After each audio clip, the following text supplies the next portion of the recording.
किस्से कहानियों में आपने अक्सर खजानों के बारे में जरूर सुना होगा, लेकिन क्या आप जानते हैं कि असल जिंदगी में भी ऐसे रहस्यमयी खजाने मौजूद हैं जिनके होने के प्रमाण तो हैं, लेकिन आज भी वो दुनिया के लिए एक रहस्य बने हुए हैं। और ऐसा ही एक खजाना है कोलंबिया का एल डोराडो का रहस्यमयी खजाना। और एल डोराडो एक ऐसा खजाना माना जाता है जिसकी खोज में एक दो नहीं बल्कि हजारों लोग अपनी जान गंवा चुके हैं। और ऐसा कहा जाता है कि ये खजाना कोलंबिया की गुआटाविटा झील में दफन है, जिसकी पूरी तल में सोना ही सोना फैला हुआ है। और इस खजाने के बारे में कहा जाता है कि सैकड़ों साल पहले यहाँ के चिब्बा आदिवासी सूर्य की आराधना करते थे और सूर्य की आराधना करते हुए बहुत सारा सोना वो झील में फेंक देते थे। और सैकड़ों सालों के दौरान इस झील के तल पर कई मन सोना इकट्ठा हो चुका है। इसको पाने के लिए स्पेनिश लुटेरे फ्रांसिस्को पिजारो ने भी बहुत कोशिश की, लेकिन नाकाम रहा। और प्रथम विश्व युद्ध के दौरान तो लगभग पूरा कोलंबिया इस खजाने की तलाश में लगा रहा, लेकिन आज तक सैकड़ों जान गंवाने के बाद भी खजाना तो दूर गुआटाविटा झील ही नहीं मिल पाया, जहां पर ऐसा कहा जाता है कि सोना काफी ज्यादा मात्रा में मौजूद है। लेकिन कुछ लोगों के द्वारा कुछ ऐसे पारंपरिक कथाएं और कहानियां मौजूद हैं जो ये साबित करती हैं कि इस एल डोराडो जगह में आज भी सोना मौजूद है। तो क्या है इसके पीछे की कहानी, आज हम आपको बताएंगे।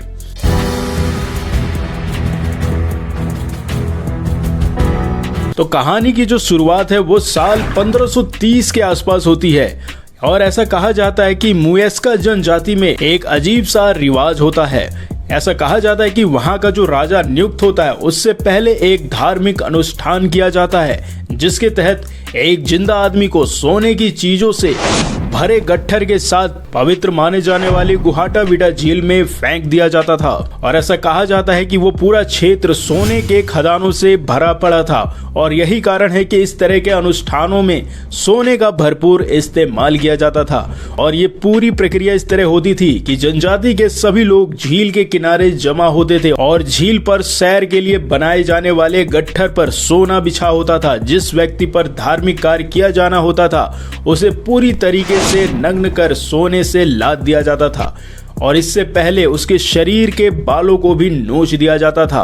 और सभी लोग अपने सोने के आभूषण गट्ठर पर रख देते थे। इसके बाद गट्ठर को गहरी झील के बीचों बीच लाया जाता था और गट्ठर पर अनुष्ठान पूरा करने वाले 4 धर्म गुरु जाते थे और वो भी पूरी तरीके से नग्न और स्वर्ण धूल से सने होते थे।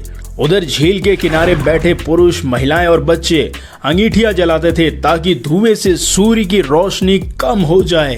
और उनके साथ गया धर्मगुरु झंडा लेकर खड़ा रहता था और इसका मतलब ये होता था कि अनुष्ठान शुरू होने वाला है और सभी शांत हो जाएं। और कुछ समय अनुष्ठान चलता था और बाद में सभी गट्ठर समेत झील में छलांग लगा देते थे। और ऐसा माना जाता था कि ये पूरी प्रक्रिया होते ही देश को एक और नया समर्थक राजा मिल जाता था और मुएस्का जनजाति के लोग अपने हर साम्राज्य में ये काम करते थे। यानी जब भी नया राजा ढूंढा जाता था तो उनको ये अनुष्ठान करना होता था, तभी एक नए राजा का चयन हुआ करता था। और ऐसी कुछ मान्यताएं हैं कि इस तरह के आयोजन के बाद माना जाता था कि इलाके में सोने की और भी खदानें मिलेंगी और उन खदानों को ढूंढने के पश्चात वो अपने देवताओं की मूर्तियां बनाने और अलग अलग प्रकार की प्रतिमाएं बनाया करते थे। हालांकि आज के समय में एल डोराडो में अथाह सोना होने के बारे में किसी को कुछ खास पता नहीं लग पाया है, लेकिन इन पौराणिक कहानियों ने इस नाम एल डोराडो को कई संदर्भों में प्रचलित कर दिया। और इतिहास गवाह है कि सोने की तलाश में बड़ी तादाद में लोगों ने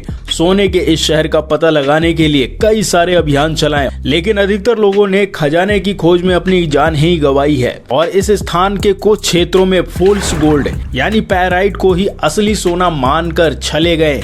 और एल डोराडो की तलाश में फ्रांस के फ्रांसिस्को डे और गैंजोलाजो पिंजारो ने भी काफी लंबी यात्राएं की। और कैसा कहा जाता है कि वो रियो नेपो से होते हुए अमेज़न नदी के डेल्टा तक पहुंच गए थे। हालांकि हाथ कुछ उनको लगा नहीं। इसकी साहसिक यात्रा ने सोने के शहर का तो कोई पता नहीं दिया, पर अमेज़न के घने जंगलों में रहने वाले कई प्राणियों और वनस्पतियों के बारे में काफी जानकारियां उनको मिल चुकी थी। और बरसों से चली आ रही कहानियों से ऐसा लगता है कि एल डोराडो में सोने का शहर जैसी कोई चीज नहीं है। फिर भी कुछ लोग इसकी तलाश में आज भी लगे हुए हैं। लेकिन आज तक बड़े खजाने का पता किसी को नहीं लगा है। लेकिन लोगों के द्वारा ऐसा कहा जरूर जाता है कि आज भी इस जगह पे सोना जरूर मिलेगा। और अगर आपको इस रहस्यमय जगह की जानकारी अच्छी लगी तो इस वीडियो को लाइक और शेयर जरूर करिएगा। फिर मिलते हैं किसी नए टॉपिक के साथ, तब तक के लिए नमस्कार।